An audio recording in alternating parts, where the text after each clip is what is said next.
Tramtará. Začína sa literárny cirkus. Cirkus, v ktorom sa žongluje so slovami. S týmto literárnym programom chodím už 25 rokov po rôznych festivaloch a tu v Košiciach na festivale Like som už bol mnohokrát a vždy sa snažím predstaviť autorov, s ktorými spolupracujem a s ktorými pripravujem nové veci. Ale tento literárny cirkus je špeciálny v tom, že je venovaný 30 rokom spolupráce s knihkupectvom Artforum Košice, takže ďakujem veľmi pekne. Gratulujem, tiež som taký dinosaurus a poznáme sa teda od úplných začiatkov. No a dnešnými hostiami budú Dominika Moravčíková, nech sa páči, vo veľmi štýlovom oblečení. Aj tu vidíte, sme v kultúrnom štrajku a naozaj si myslíme, že kultúru treba robiť fundovane a dlhodobo. Ja ju robím 33 rokov. Ďalším autorom, ktorý dnes navštíví literárny cirkus, je Václav Kostelanský. Ahoj.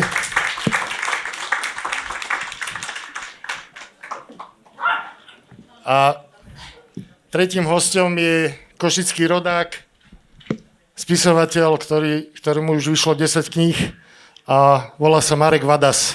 Ahoj Marek, vítaj.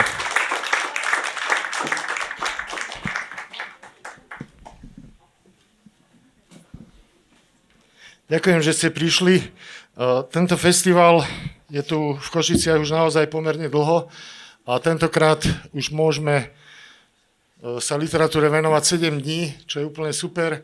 Ak sa nám to podarí aj na budúci rok zabezpečiť finančne, tak už sa budeme vedieť veľmi dobre pripraviť, ale dnes po literárnom cirkuse ten program je naozaj bohatý. Po poézii, próze, prozaických autoroch a autorke budeme mať predstavenie o 19.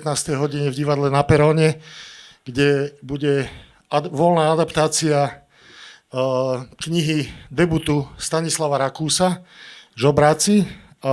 Tú knižku som tiež vydal, ale v podstate až v reedícii, lebo Stanislav Rakús ma oslovil v roku 2004 s knižkou a ja som sa naozaj veľmi, veľmi potešil, lebo som poznal aj tie knižky ešte, čo napísal za socializmu a tak ďalej, tak som mu navrhol súborné dielo a to vyšlo.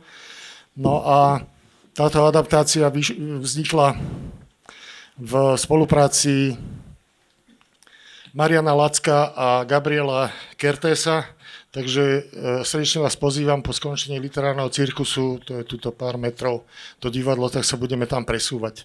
Dneska som bol za Stanislavom Rakúsom na chvíľku, my sme sa naozaj veľmi dlho nevideli, naposledy pred koronou a najnovšie pri príležitosti odovzdávania žádu myšího kožišku alebo žádu šunky zlaté. Nevieme sa dohodnúť so Stanislavom, že kto dostal ktorú medailu od pani prezidentky. A mám odovzdať divákom literárneho cirkusu pozdrav od Stanislava Rakúsa. Ja si to veľmi cením, že som dostal audienciu a mohol som sa stretnúť s jedným z najvýznamnejších súčasných slovenských spisovateľov, ktorý už žije 40 rokov v Košiciach, Takže je nejakým spôsobom aj takto imaginárne s nami. A ešte tu malo vystúpiť Sonia Uriková, bohužiaľ sa ospravedlnila, ale ona bude mať vystúpenie aj zajtra, čiže zajtra sa na ňu môžete tešiť.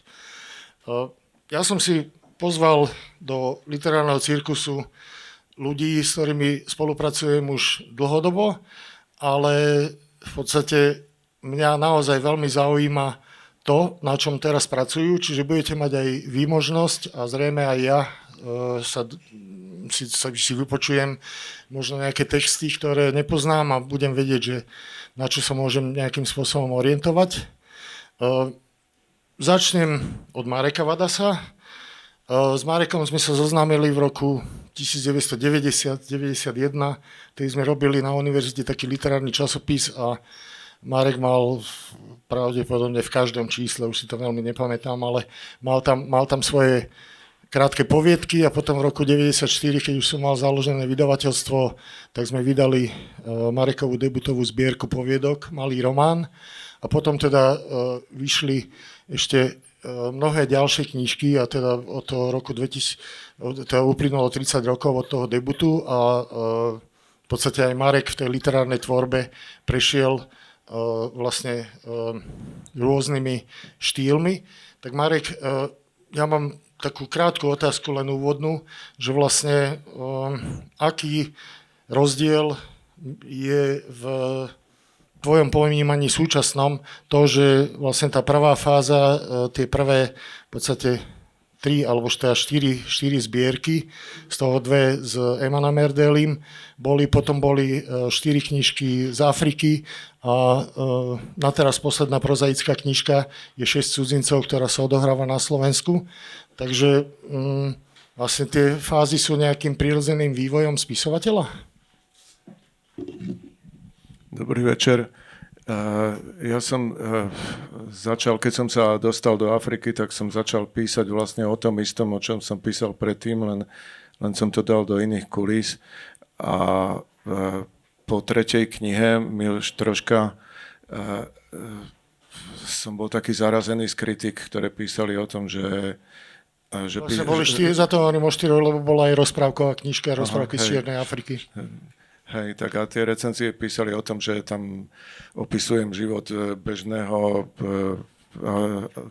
Kamerunca, bežného chudobného Afričana a pritom mne sa zdalo, že ja píšem o sebe a o Slovensku, len je to v iných týchto, tak som sa pokúsil napísať niečo zo Slovenska, to bola tá posledná kniha 6 cudzincov.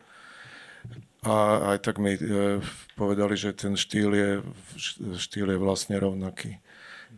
Takže ja to neviem posúdiť, v čom sa odlišuje, keď píšem z africkej kulisy alebo z tohto. No, bola to provokatívna trošku otázka, ale myslím, že si mi zodpovedal presne tak, za to som to aj tak ladil. Koľko máš času na to, aby si písal, lebo proste človek už je v súčasnosti zamestnaný, má plno iných povinností a tak ďalej. Ja viem, že ty to tak neženieš, netlačíš na pílu. Tak ako ja by som, keby mi to išlo, tak by som písal viacej, ale ja píšem iba vtedy, keď sa mi nejako darí, keď akože zo seba musím dolevať tie vety strašne krvopotne, tak potom sa to aj zle číta, tak vtedy to nechávam, takže keďže ma vydavateľ netlačí s ďalšou knihou, tak to nechávam na ten čas, kedy to dosť... Ale všimol si, ako mám palicu, vieš, to je palica na autorov. Ja vlastne teraz akože mám si z čoho vyberať, čo z toho nového. No ale najviac si trpel počas korony, lebo neboli otvorené kaviarne, ako ty si vyslovene kaviarenský povalač. Áno, lebo ja píšem bohužiaľ iba s cigaretou a keď nebolo nič otvorené, tak som nemal kde. Na to som narážal, takže budem naozaj veľmi, veľmi zvedavý, aké texty si pripravil. Václav Kostelanský je spisovateľ, ktorého som prvýkrát sa s ním zoznámil v roku 2006 a druhýkrát v roku 2010. Prvýkrát získal prémiu v literárnej súťaži Poviedka a potom zvíťazil. A my sme sa vlastne vtedy, tak ako s každým oceneným autorom alebo autorkou dohodli, že keď budú hotové texty, tak vydáme debut. Čo pre teba znamenalo, Václav, že sa ukázalo, keď zvíťazíš nad ľuďmi, nad stovkami ľudí, ktorí pošlú svoje texty, že ty zvíťažíš. Bolo to nejakým spôsobom povzbudivé pre teba, že si potom debutoval?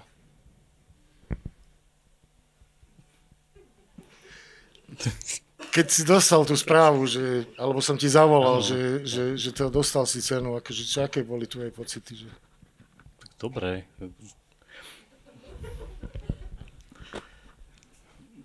Ja neviem, ja to neviem popísať nejako, ale akože povedal som si, že... Ty ale si sen každého moderátora. Ale tak, že by som behal a ja neviem, prišiel za kamarátmi do krčmy, že platím kolo. No. Nie, tak dobre, príjemný pocit. No. A tie poviedky, ktoré si mal v debute, ktorý sa volal Chuť zabiť, tak zhruba v akom období vznikli? Vtedy, keď si dostal cenu a vtedy si rýchlo začal písať, alebo to už bol nejaký zber materiálu? To bolo hlavne dávno, ale nie, to už... Asi som to mal napísané, myslím.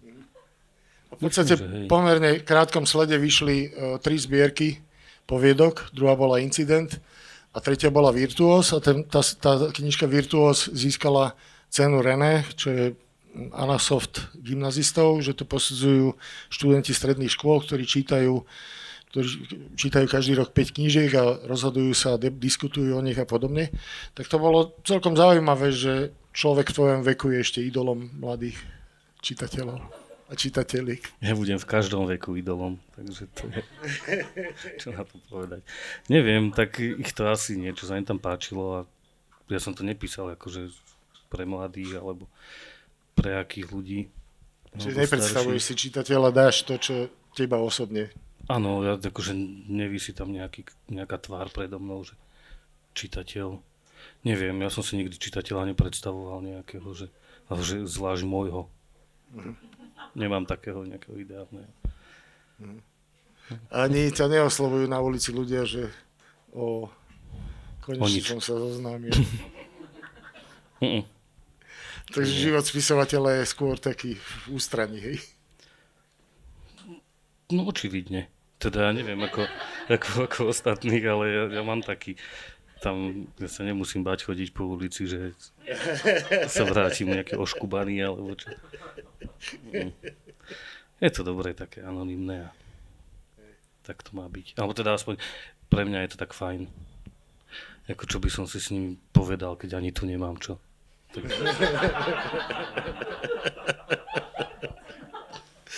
No ale o chvíľočku sa dozvieme, nad čím premýšľaš o samote a v anonymite. Takže ešte predstavím ďalšiu našu hostku. Dominika Moravčíková vlastne v tej literárnej súťaži Poviedka uspela prémiou a potom zvíťazila, ale veľmi zaujímavé bolo to, že v roku 2019 zvíťazila nielen v súťaži Poviedka, ale aj v súťaži Básne. Dominika, ty si ako k tomu dospela, že sa akoby tvoja osobnosť rozdelila na poetickú dušu a na prozaickú, alebo experimentálnu? No ja som sa dlho trénovala v písaní prózy a dlho som nevedela poéziu ani len čítať. Nerozumela som, nevedela som rozkodovať to, čo som videla. A možno som sa naučila tú poéziu akoby paradoxne som sa stala čitateľkou poézie cez to písanie, že som sa to naučila robiť nejako a tak som sa naučila akoby aj čítať poéziu a s tým čítaním teda prišlo aj to, že som sa kondične prihlásila do tej súťaže Básne a vlastne tam sa to nejako ako keby stretlo, ale teda prózu som písala oveľa dlhšie. No a dosť na tom teda, že keď si sa aj sama cítila ako prozaička, tak si debutovala so zbierkou poézie. Áno, to sa tak vlastne udialo, že prišla vlastne tá ponuka od vydavateľa a ja som sa jej nejako tak pažravo chytila a možno až moc, akoby, že som sa strašne prehrotila akoby v tej tvorbe toho rukopisu a potom som si akoby možno nadčerpala nejaký životný rozpočet na básne, ktoré dokážem napísať a potom dlho som to vlastne nevedela. A ten stav vlastne trvá skoro doteraz, možno niečo mi akoby vzniklo, ale je to veľmi taký pomalý proces, zatiaľ čo vtedy bol taký intenzívny.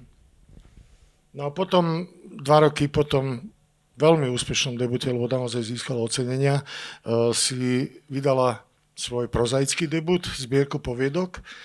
Je tam jedna poviedka, ktorá bola ocenená a tá druhá nie. A akým spôsobom sa, povedzme, robí selekcia do knižky, že prišli si tam nedala všetko, čo bolo úspešné? No, tak to nešlo a vlastne tá poviedka dokonca vtedy bola v porote Soňa Uríková, keď som mala tú prémiu a ona mi povedala, že akože to nebolo úplne top, tá poviedka, tá jedna, tak neviem, či na základe toho, alebo som si to aj sama tak zrátala, že keď som si sa snažila vyskladať ten rukopis, tak niektoré poviedky tam akoby už nemohli byť, lebo tým, že tá kniha je vlastne taká, pracuje s nejakými rurálnymi príbehmi, tak vlastne tá jedna poviedka už bola taká moc zrazu dekoratívna v tom celku a to bol vlastne ako keby aj problém tej knihy vlastne, že kde je tá hra na nejakej tej akoby folklórnej dekoratívnosti. Takže vlastne tak sa tam dačo už potom nepomestilo. No ale v každom prípade je táto zbierka kompozíciou, že tie poviedky so sebou, aj keď sú teda z rôznych možno období časových alebo z rôznych prostredí, ale všetky sú viazané napríklad tým, že sa odohrávajú na vidieku a nie v nejakom úplne modernom meste. To bolo tiež nejakým spôsobom úmyslom, že áno, napíšem takúto zbierku poviedok, ktoré bude vyjadrovať nejaké moje postoje alebo to, ako vidím vidiek. Áno, tak toto nejako muselo byť, bolo to vlastne nevyhnutné v tej dobe. V tej dobe som vedela písať len toto a len z tohto som to vedela akoby vyskladať. A aj keď som mala možno dačo iné, tak keď som to skúšala, tak nešlo to tam už akoby napasovať a vlastne iba takto to mohlo byť. A teraz vlastne, keď spoznávam nejaké akoby iné prostredie, tak snažím sa akoby spoznať a uchopiť aj iné prostredia cez to písanie prózy, ale vlastne vtedy to ešte nebolo možné. Aj táto knižka bola úspešná, dostala sa medzi 10 najlepších kníh Slovenska, takže máte sa na čo tešiť pri čítaní Dominikinej tvorby. Marek, už som teraz načrtol vlastne to, že zbierka poviedok sa robí ako kompozícia. A ty máš teraz s poviedkami naozaj veľmi dobré skúsenosti, lebo si vlastne všetky knižky robil ako poviedkové, aj keď išlo o nejakú vlastne iný typ prózy, lebo nadväzujú tie poviedky na seba, ale tiež sú to poviedky.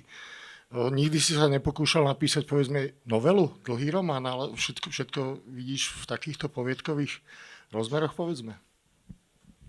Áno, ja sa najpríjemnejšie cítim v krátkych formách, aj keď už tá posledná africká, tá zvlášť štvrť, už boli nejako kompozične tak zladené tie poviedky, že nejako, keby boli ináč, tak by bol výsledok iný a tých 6 cudzincov, to zase si ani nie som celkom istý, či sú to čisté poviedky, lebo jedna bez druhej často nedáva zmysel, čiže to už, tam už je tá kompozícia na hrane. Za to som to nevedel pomenovať.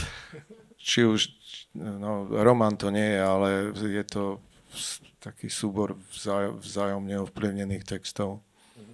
A to od začiatku si to začal tak písať, lebo vlastne tá knižka sa venuje veľmi háklivej téme z roku 1928, keď prebehol vlastne jedno takom malom mestečku na západnom Slovensku akoby prenasledovanie rómskej komunity v dedine. Tak to si vedel, že toto bude téma, ale vedel si aj to, že ako budú tie poviedky? Áno, vedel som po prvej dlhšej poviedke som vedel, že som tú tému nevyčerpal a že si ju musím pozrieť z iných pohľadov. Niekto to v recenziách nazýva polifónny román, ale ako na román to nie je, ale vedel som, že jeden pohľad na tú udalosť je málo. No, predtým, než si vypočujeme teda ukážku, to si nechám ako zlatý klinec, tak sa opýtam teda Václava Pankovčina, ja stále sa mýlim, pokojne, zastúpiš ho, Václava Kostolanského, čiže u teba po 3 zbierkach pomerne krátkych poviedok, okrem 2 takých dlhších, ale tiež sú to poviedky, tak tentokrát si sa rozhodol začať s inou formou. Bol to experiment, alebo sa to jednoducho takto vyvinulo? To tak vyšlo. Začal si to písať ako poviedku? To ja neviem. Nie, vážne neviem.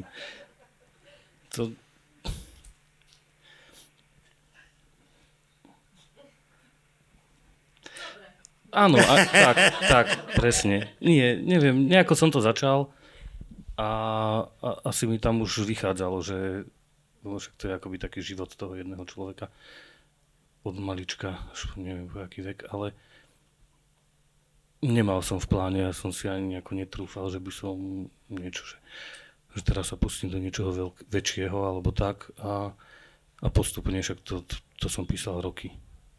Chvíľku niečo, potom kúsok ďalej, potom zase nejaký iný kúsok, potom som do toho medzi tým niečo dopísal, aby to malo nejaký súvis dejový alebo taký, alebo aký. No až to vyšlo takto, jednoducho. Čiže vlastne prvýkrát v živote to vyšlo tak, že nevznikla poviedka za jeden večer, ale toto bolo na niekoľko večerov, ktoré boli roztrúsené v priebehu 5 rokov, alebo koľko si sa odmlčal. No, keď to tak rátam, tak hej, tak asi 5 rokov, no. Aj akože to ja sa čudujem, že som to vôbec nejako, lebo čo som aj pomedzi to napísal, nejaké poviedky ešte, tak to sú také na pol strany, na 3/4 a toto je také dlhé, no. Teda na mňa až príliš. V každom prípade ten rukopis už je hotový, už je na redaktorských úpravách a čo chvíľa vyjde, takže o chvíľku si z neho vypočujeme ukážku. Dominika, ty si sa vlastne po zbierke básni a zbierke poviedok pustila aj do románu, ale pripravuješ nejaký iný text, ten román si odložila do zálohy, tak ako Václav? Áno, hej, nedospel na to čas a teraz mám dačo také iné, čo som vlastne Kalimu poslala, už akoby nejakú prvú verziu a sú to zase akoby nejaké poviedky, ale sú len 3 a sú také rozsiahlejšie príbehy nejaké. A k tomu románu sa budeš vracať 5 rokov? Hej, ako ja mám záväzok, že to musím dokončiť, lebo však som aj za to dačo čerpala a tak, takže... Aha. To sú tie štipendia, ktoré sú veľmi háklivé. Dobre, Marek, ty si ten rukopis tiež začal možno aj z takéhoto hľadiska, že si dostal štipendium. Toto je z toho akoby bloku textov, alebo to je niečo úplne iné, čo sa pokúšaš teraz písať? Tento konkrétny, ktorý prečítam, je z toho, ale ešte si nie som istý, že či to odovzdám FPU, tento konkrétny, aby nedošlo k nejakým komplikáciám s čerpaním. Dávajte si pozor, koľko napíšete normostrán do žiadosti, lebo to musíte potom do poslednej bodky dodržať. Áno, tých strán tam mám odovzdať veľa, takže, ale táto téma je taká chúlostivejšia, takže neviem, že asi to predložím bez týchto 4,5 strany, ktorú tu mám pripravenú. Ja som sa opäť vrátil do Afriky, som si tak prichystal takú tému, že to budú výpovede cestujúcich v taxiku, teda to, čo si taxikár vypočul niekde v tropickom meste, ale zistil som, že vlastne všetky texty sú teda najslovenskejšie zo všetkých knížiek, ktoré som napísal. Vzhľadom na nové vedenie Ministerstva kultúry slovenskej a žiadne iné. No, aj tá téma je taká, že priznám sa, že osobne by som sa jej nevenoval, o ktorej budem čítať, ale zistilo sa, že je to taká najpalčivejšia téma na Slovensku, na ktorej stojí a padá naša krajina. A v Afrike napríklad je za takéto správanie v niektorých krajinách smrť, v niektorých, v Kamerune napríklad 5 rokov je za to. Čiže to je priama reč cestujúceho v taxiku. Akva. Na cmiter k zadnej bráne. Račte prepáčiť jemný puch, s tým už nič nenarobím. Ako si sa to tu pomenilo? Za mojich čias bolo dejdo len pár chajdičiek na koloch pri rieke a ďalej už len bažiny, kam človek dovidel a teraz hen jeden barak na druhom. Na čo to všetko? Vám sa to páči takto zastavané? Celý deň som vnuka hľadal, ale už je dobre, všetko je na poriadku. Už bude mať pokojný spánok. Dlhé roky som tu nebol, hádam aj 50. Naplňa ma desom, čo tu vidím. Aj vy mi isto dáte za pravdu, že sa svet rúti do záhuby. A nie je ťažké prísť na to prečo. Nectia sa tradície. Ženy napríklad chodia voliť, to mi hlava neberie. Ale ako si to ľudia zariadia, tak nech majú. Toto som si najprv hovoril. Veď ja už mám svoje odrobené aj zažité. Náleží mi len oddychovať. Netreba pchať nos do záležitostí, do ktorých ma nič. Ale jedna vec si pýta druhú, nabaľajú sa na seba a človek zrazu zistí, že je normálne, čo pred pár desiatkami rokov ani na nikomu nezišlo bez prežehnania. A potom je celá krajina hore nohami. Prvý raz ma v hrobe otočilo, keď si dcera brala za muža cudzinca. Z detí čo bude, ha? Mal som rovno vtedy zasiahnuť, ale ako dobrotivá povaha som to nechal tak a potom už bolo neskoro, ako sa hovorí, s krížikom po funuse, teda po svadbe, prichádzať s riešením. Veľká chyba to bola, ako sa neskôr ukázalo. 3 deti mala s tým odkundesom a len čo začali chodiť, hneď sa pratala do roboty. A pritom žena má prosím pekne čo? Sedieť doma a starať sa o rodinu, vychovávať potomkov. Tak to aj dopadlo. Prvé 2 deti ešte ako tak ušli, ale ten najmladší sa mi od prvej chvíle nepozdával. Také tintítko, čo sa ani pobyť nevedelo, len to knihy čítalo a ani po jednej sukni sa nekuklo. Z mojej strany vyšla snaha o decentné znamenia, ale zostal voči nim slepý. Vkradal som sa mu do snov, dohováral som mu, aby si spomenul, čo je tradičná rodina. V ženských krivkách som sa mu ukazoval, aby som ho dostal na správnu cestu, po ktorej má kráčať chlap. Prebudzal sa vydesený, ale na jeho správaní to nezanechalo stopy. A nakoniec sa moje zlé tušenie naplnilo. Začal sa stretávať s jedným starším spolužiakom, pri ktorom človek už z diaľky vedel, koľká bije. Tak aj bolo. Keď ich nik nevidel, držali sa za ruky. No keď sa začali vzájomne chytať aj iných partí, úplne ma vystrelilo. Lebo kam by sme sa dostali, keby sa každý tak správal? Vymreli by sme v hriechu v Sodomii. Kde je kostolný poriadok, kde sú tresty? Lebo jedno vám poviem, nie je mojou záľubou starať sa cudzím ľuďom do životov, ale existujú určité hranice. Zvlášť, ak ide o pokračovateľa vášho rodu. Keď sa vnuk k svojmu milencovi nasťahoval, rozhodol som sa zakročiť. Vyhrabal som sa von, i tak to už tam v poslednom čase za veľa nestálo, treba pôdu vysušiť, poupravovať a vybral som sa do Dejda. Ako som vravel, zmenilo sa to tu poriadne. Mraky ľudia sedia v podnikoch, ako by nemali nič na robote, ako by im rodina ustanovizeň nič nehovorila. Žena v nohaviciach, muž nakupuje, veď to je proti ľudskej podstate. Vôjdem vám do jedného baru, lebo som ustal po ceste, ako sa mi ťažko orientovalo v tom chaose a aut a úzkých krivolakých ulic. Dal som si tam za pohár 2 a počúvam, čím žijú ľudia. Každý šomre, nadáva na vládu, alebo sa jej dokonca vysmieva. Kde je úcta k autoritám? To za mojich čias bol poriadok.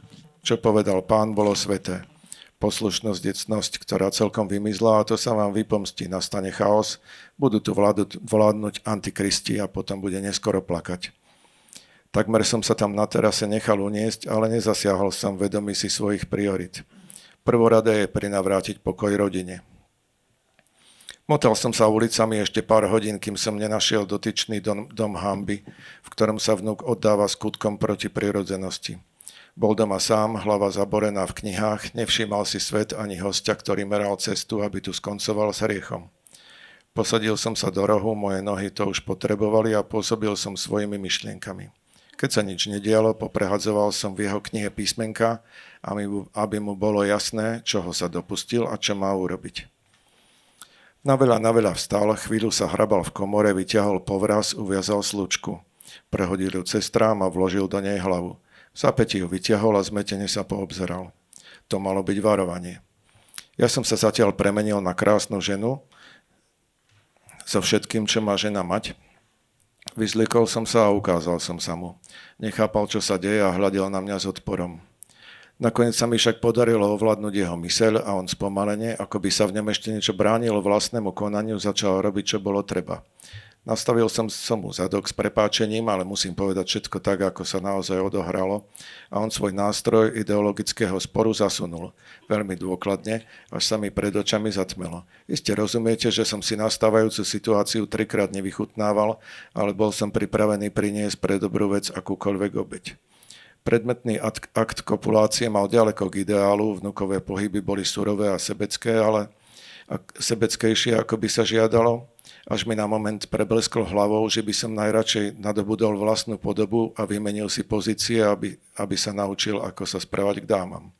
Myšlienku som našťastie včas zavrhol a držal som v predklone so zatnutými zubami, pretože šlo o vnúkovo dobro, šlo o ušľachtilý zámer vytiahnuť jeho dušu zo spárov zlých démonov. A v takom prípade je povolený každý spôsob. Ale čo čert nechcel, práve keď nám to po dlhých chvíľach začiatočníckej neohrabanosti konečne začalo klapať, zaštrngali v zámku kľúče a vstúpila tá osoba, ten arcidiabol a príčina všetkého. Musel byť šokovaný, na čele mu navreli žilky a namiesto pozdravu neartikulovane zaručal. Vnuka to vytrhlo z tranzu a zdesene zo mňa zoskočil, ale nevedno, či úspešne vyliečený. Nastali chaotické momenty, keď sa chvíľu zdalo, že vnuk padne za obeť milencovej zúrivosti a ja som sa ocitol mimo ich záujmu. Časom využil na to, aby som sa otriasol a zmenil sa opäť na seba, ibaže s klobúkom a slnečnými okuliarmi, aby ma vnuk ani náhodou nepoznal z fotografií, čo mal v detstve pred sebou nad jedálenským stolom. Vorako sa mi do rúk dostala palica a tu som rázne vtlačil medzi nich a povedal som hlasom, s ktorým sa nediskutuje, že týmto okamihom sa v tomto dome, i keď to pravda nebol môj, ale chlípnikov dom, končia všetky perverznosti. Na čo som si všimol zabudnutú slúčku visiacu z trámu a dostal som nápad, pomocou ktorého som sa vymenil z neplánovaných komplikácií. Ten hriešný mrchavec sa pod ňu postavil a vložil do opratky hlavu. Zaťahol som za koniec povrazu, aby bolo rozloženie síl každému jasné, stiahol som mu nohavice a penetroval. Tu budú platiť zákony a ľudia ich príjmu, len ak sa bude ich dodržiavanie prísne vyžadovať. Ukradneš? Ukradnem. Pretiahneš? Pretiahnem. Ako áno, ako nie, veci sa zbehli pomerne rýchlo a prekotne. Sám som si nebol dokonale vedomý svojich činov, i keď by som klamal, ak by som tvrdil, že som pri nich nepociťoval istú dávku zadosťučinenia. Som aniel odplaty, občas zaťahám za povraz, občas pritlačím, pomôžem si palicou na ruský spôsob, až mu povolia zvierače, alebo nejaká kolízia v črevách nastane, nie som odborník na také veci, takže neviem povedať.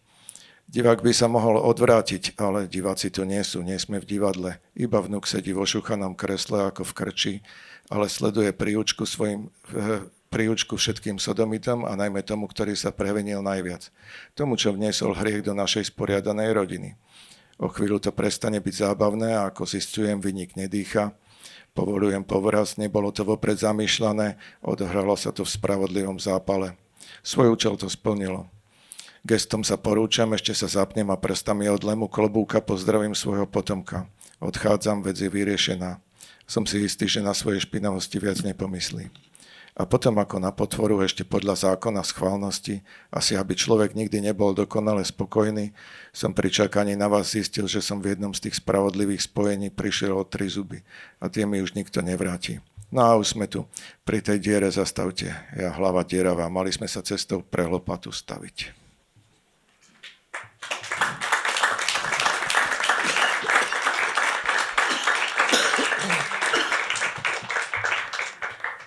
Teraz sa vyjadrím na štýl Václava Kostelanského. Malá recenzia. No. Ostatné veci, čo si doniesol, lebo si vravel, že toho máš... Ostatné sú už o inom. Čiže to je vlastne vyskladané z toho, čo ten taxikár počuje. Ono to je veľmi, veľmi zaujímavá situácia, že tam, kde som chodieval a do Kamerunu, tak od 17. je vojna, ale iba v jednej časti. A vlastne, keď som sa pozeral na tú situáciu, tak oni vlastne, tá situácia je strašne podobná. Oni majú vojnu takmer na svojom území, tesne na svojich hraniciach, lebo tam je vojna v anglickej časti a v tej druhej nie, už dlhé roky. A vlastne to prežívajú veľmi tak podobne ako u nás. No. A i tie problémy také, ktoré ste počuli, tak sú aj tam. Naozaj, to bude veľmi zaujímavá knižka, teším sa na to, držím ti palce, aby to neprišla ďalšia korona, aby si to dopísal. A pôjdeme trošku inou cestou. Novela Majtan je príbehom Majtána. Je. Tak asi mám čítať, čo?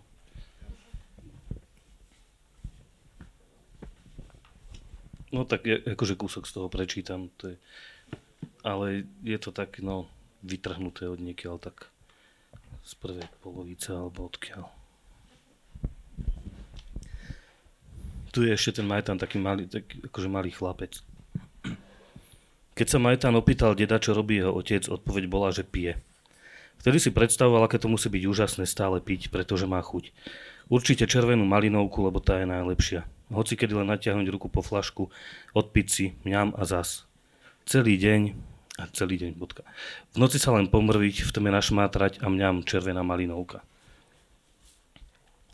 Raz babka kúpila celú prepravku tejto dobroty a dala ju do pivnice. Čakala v piatok večer kolegyne, dobre sa tým zapíja rum. Majtan chvíľu váhal, asi sekundu, a hneď na druhý deň ráno si šiel splniť sen. Zobral z kuchyne otvárák, vošiel do pivnice, sadol si na prepravku, rovno spod ryti vyberal flašky a pil. Zvládol ich 12, potom sa v mrákotách zvalil na zem. Prebral sa okolo obeda, dedo ho hľadal, zjapal, vyhrážal sa bitkou, až kým neborák nevyliezol v strašnom stave na dvor. Dedo pozerá na bletého mokrého chlapca, čo si chorý. Pýta sa a on, že cikať sa mi dá. Tak sa vyšti, nevládzem na záchod, tak ostrom, veď si chlap. Ako? Postav sa k orechu a pustí ako do hajzla, môžeš mieriť hocikam, ja ti to neukážem, ja už len po sediačky. Nepozeral by na neho, len sa chcel presvedčiť, či to robí dobre. Do prdele sanitku, štíš krv. Prepité dieťa ledva stojí na nohách, kníče sa. Karmínové šťanky kreslia vo vzduchu vlnovky, osmičky, kruhy a nechcú skončiť. Koľko litrov toho máš? Pýta sa vylakaný dedo. Čaká, kým skončí, ale trvá to ako si veľmi dlho. Záchranku nezavolá, najbližší telefón je na pošte. Prepletá rukami po Velorex, nenaštartoval. Prepletá naspäť, zastaví sa až v kaluži pri orechu. Teraz dotekajú posledné kvapky. Cítiť maliny. Zamyslí sa, reku, toto musíš len všetko vyšťať, netreba doktora. Láhni si do trávy, gate nechaj stiahnuté, bude dobre. Do 3 hodín bol vnuk zdravý, síce mokrý a vyvalaný v malinovom blate pod orechom, ale v poriadku. Dedo ho schmatol, posadil pod pumpu, jednou rukou pumpoval, druhou ho držal pod prúdom ľadovej vody. Vraví, aj sa umieš a naučíš, čo nemáš robiť. Malý sa metal, trhal, ale mocná ruka nepustila. Všetko dole vyzliekaj sa, rozkazoval. Chlapec trhal zo seba odev, až sa v prúde zvial úplne holý. Po chvíli bolo hotovo. Starý skončil, chlapec sa triasol premrznutý, bež sa obliecť. Chvíľu sa aj bál, aby vnuk neochorel, ale ten bol tak predávkovaný cukrom, že do večera behal po dvore, po ulici, nevedel sa zastaviť.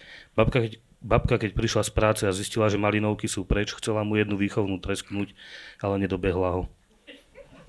Čo mu je? Spýtala sa deda. Ten povedal, oprala mokré veci, vraví, zajtra mu pôjdeš kúpiť kopačky a loptu. Večer zbehol chlapec do kuchyne, sadol k večeri a zaspal ešte stále prepletajúc nohami pod stolom. Tak ďalej. Velorex bol dedovou pýchou, dokonca sa na seba podobali. Človek bez nôh, vozidlo o 3 kolesách, obaja prskajúci, chraplaví, natiahnutí v koži. Obaja smrdeli dymom, starým olejom, obaja akoby nekompletní a nespolahliví. Každá jazda bola sviatkom s úsmevom na tvári, takým úsmevom tvrdého chlapa, ktorý prižmúri oči, náhne hlavu trochu bokom a úkosom zazrie na beštiu, ktorú treba skrotiť. Len tak mykne kútikom, pričom vie, že ju dostane. Scéna krásna, akorát nebolo čo krotiť. Skôr bolo treba za každým dúfať, že motor naskočí. Väčšinou nenaskočil, robil drahoty.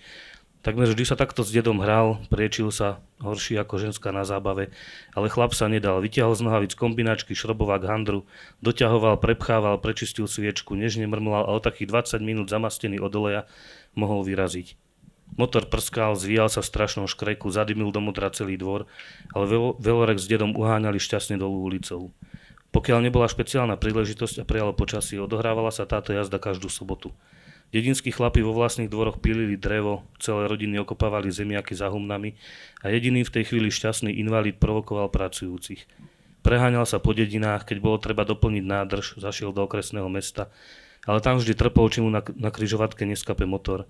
Vedel, že voľnobeh je na hovno od výroby. Keď sa nechce rozbehnúť z bočnej cesty, vždy sa nejaký debil pristaví, vypituje sa, povie vtip z filmu, sám sa mu zasmeje, zbadá, že chlap nemá nohy a už by pomáhal. Ach. Na pumpe ho už poznali, dávnejšie dostali vynadané za otravné otázky a odtedy je pokoj.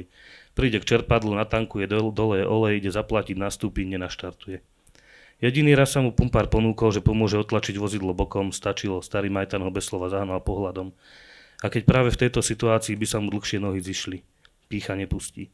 Stýči sa pri otvorených dvierkach, telom sa zaprie, pravou rukou krúti volantom, na ľavej a kýpťoch robí drobné kroky, odtlačí ho na parkovisko.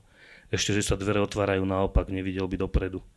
Opäť povyberá náradie z nohavíc a nasleduje tradičný rituál plný citu a nežných prekáračiek.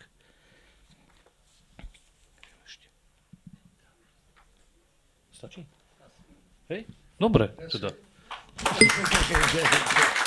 Ďakujem. Vlastne ešte sa chcem doopýtať. Ako tento text vidno, že je v podstate tiež robený akoby krátke poviedky, ale naväzujú na seba.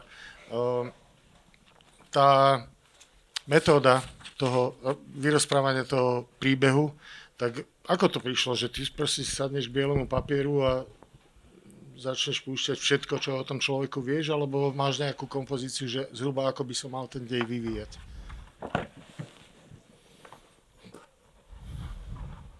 Ako bola tá prvá možnosť. Napríklad akože tá kapitola o tom starom otcovi, tak bola skôr, ako si začal písať tú knihu, alebo až prišla až vtedy, keď ten chlapec dozrel do toho veku? Ja, ak si pamätám, tak asi to inak začalo o tom starom otcovi. Že nejakú predstavu toho beznohého nasratého invalidu som mal. A neviem, fakt si nepamätám, ako to išlo dohromady. Alebo že čo bolo napísané prv, či o tom dedovi s tým synom, a potom som to celé akoby natiahol okolo toho chlapca, ako rástol. Veľa pripisuješ texty? Nie. Čiže toto je, čo dom dal, ide to za radom. Áno, ono to nejak, že keď už si k tomu sadnem a nejako mi to ide, tak to ide a nemám akože predstavu, že kam by tá časť alebo ten dej mal dojsť. A ono to, akože či asi mám v hlave nejakú tú, aj keď si to neuvedomujem, nejakú predstavu toho, že kam by to malo ísť. A ako to píšem, ako mi tie vety nejako idú, tak on sa to vyvíja a potom je to tam na tom papieri. Ale vedel som iba, že ten dedo bude bez nohy. To viacej som nejako popredu neviem. Podľa mňa si mi úplne zodpovedal na tú otázku, ako sa vyhoval. Dominika, ty si sa vlastne z tých vidieckých priestorov začala presúvať trošku viac k mestu, tam, kde žiješ, teraz si v Košiciach, alebo v Prahe si žila dosť dlhý čas. To bolo tiež naplánované, že vlastne po tých rurálnych, ale neberte to v zlom, témach alebo prostrediach si sa teraz dala na urbánne témy.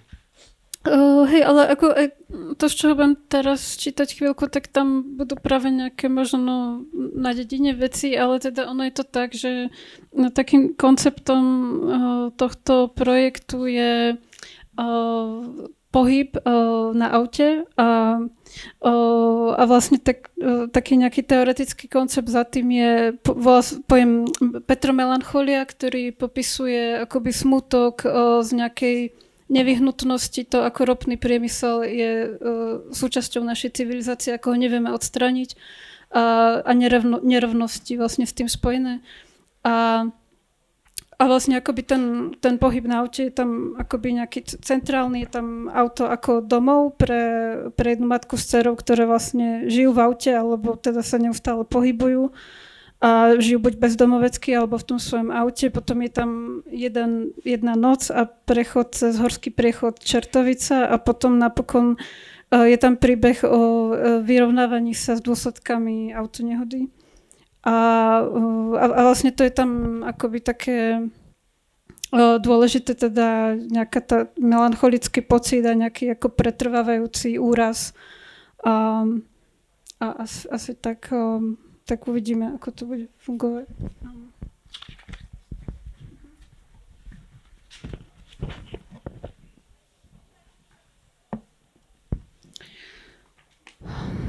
Dobre, prečítam z tej prvej poviedky. Ona sa volá Tenká stopa tvojho mlieka. Mama ma na leto odviezla do dediny, v ktorej mala vyhliadnutý opustený dom s prepadnutou strechou. Pozemok zahrňal 2 plodné jablone a štedrý malinový krík, čo bola významná pridaná hodnota. Útroby domu pracovali procesmi, ktoré by som nevedela uchopiť a pomenovať. Nebola to pleseň, ale aj čosi iné a tajomnejšie.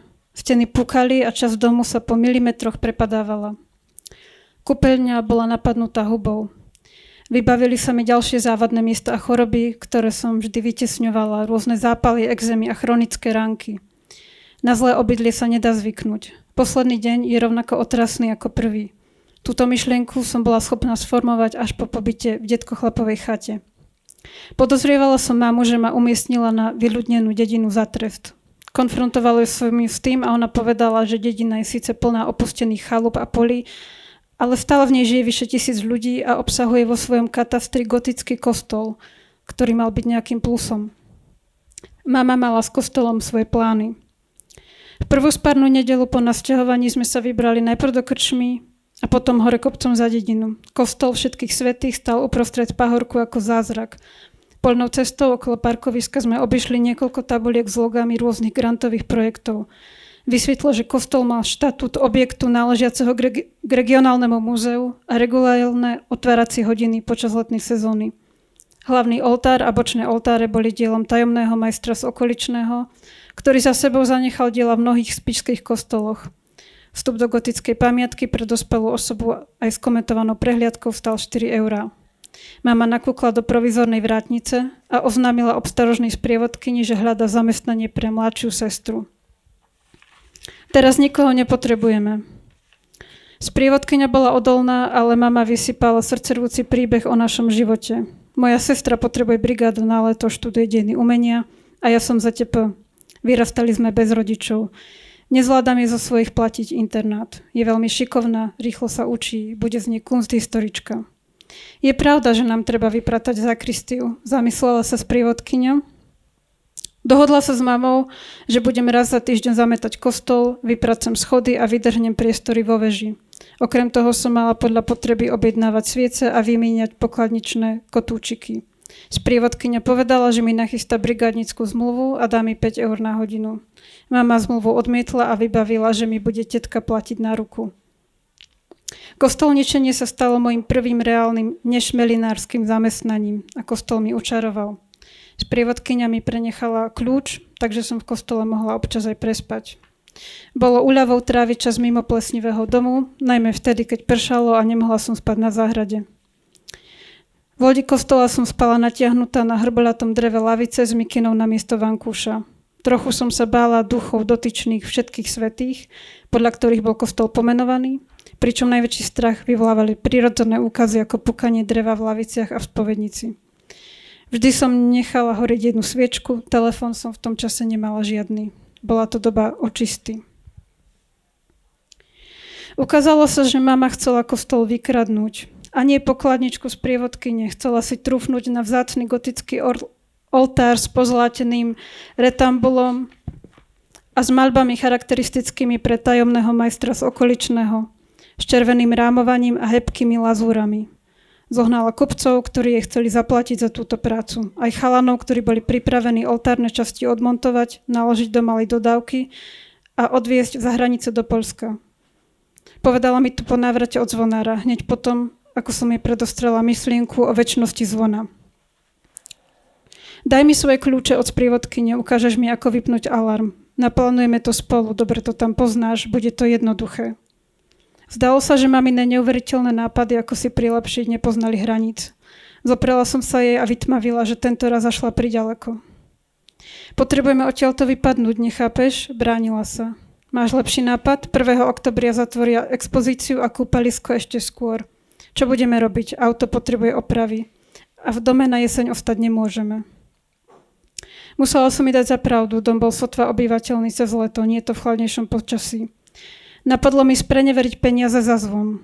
Bolo by to morálne menej hrozné, než ukradnúť oltár z kostola všetkých svätých, ale hneď mi došlo, že ak by sa peniaze na zvon aj našli a vyzbierali, nevedela by som, ako to urobiť. Abstraktné peniaze, ktoré sa presúvali medzi účtami, som nevedela ukradnúť. Prisahala som máme, že vymyslím iný plán, ako prežiť, len nech odvolá zločin s oltárom. Mama povedala, že si to rozmyslí.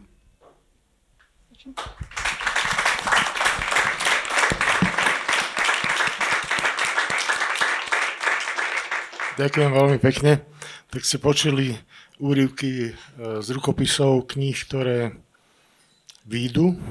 Čoskoro vyjde teda knižka Václava Kostelanského aj Dominiky Moravčíkovej, lebo tie rukopisy sú už hotové a Marekovu si počkáme naozaj, kým to budeš považovať za ukončené, že prajem ti, aby sa tie texty písali samé do roka, do dňa. Ďakujem veľmi pekne, tak toto bol literárny cirkus na počesť knihkupectva Artforum. Ďakujeme, držíme palce, stretneme sa o 30 rokov.